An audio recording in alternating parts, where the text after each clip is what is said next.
অবৈধ মাটি খননৰ বাবে বাৰিষাত সৃষ্টি হোৱা গৰাখহনীয়াই বাঘবৰ কনৰা গাঁৱৰ এখন প্ৰাথমিক বিদ্যালয়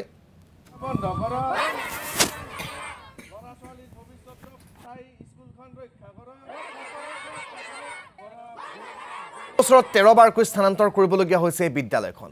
কনৰা গাঁৱৰ গৰলাসুতি প্ৰাথমিক বিদ্যালয়খন স্থানান্তৰ কৰি সম্প্ৰতি ভাগৰি পৰিছে শিক্ষক আৰু অভিভাৱকসকলে।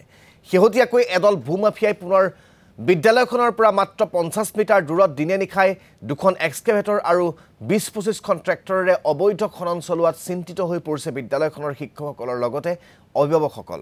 এনে অবৈধ খনন কাৰ্য চলিত বৰ্ষৰ বানতো ভয়ংকৰ খহনীয়াৰ সৃষ্টি কৰি বিদ্যালয়খন পুনৰ খহাই নিব বুলি আশংকা ব্যক্ত কৰিছে।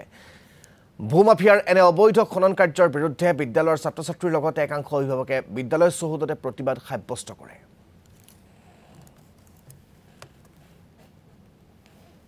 ইয়াতে মই অহা আজি 8 বছৰ হ'ল। আমাৰ স্কুলখন এই 8 বছৰত মই জানাত আমাৰ হেড ছাৰে কৈছে মোক মানে আমাৰ স্কুলখন 13 বাৰ বৰ্তমানলৈকে ভাঙিল। ভাঙাৰ মেইন কাৰণ হ'ল কিন্তু মানে গৰাখহনীয়া আৰু মানে অবৈধ খনন কাৰ্যৰ কাৰণে আমাৰ স্কুলখন প্ৰতি বছৰে আমি স্কুলখন স্থানান্তৰিত কৰি আছোঁ। ইয়াৰে আমাৰ যিখিনি সমাজ তেওঁলোকে অলপমান মানে যদি সচেতন হৈ মাটি কাটাৰ বিৰুদ্ধে যদি তেওঁলোকে ওলাই আহে তেতিয়াহ'লে আমাৰ স্কুলখনৰ লগতে আমাৰ যিখিনি ইয়াৰে মানুহ আছে ঘৰ আছে এইখিনি বাচিব বুলি মই ভাবোঁ। স্কুলখনৰ পৰা আমাৰ 0 পইণ্ট খুব বেছি হয় যদি 50 মিটাৰ হ'ব। 50 মিটাৰৰ আঁতৰত যদি ইমানখিনি মাটি বিৰাট দ ব্ৰহ্মপুত্ৰৰ খুঁটিটো মানে বহুত দ কৰি পেলাব আৰু স্কুলখন আমাৰ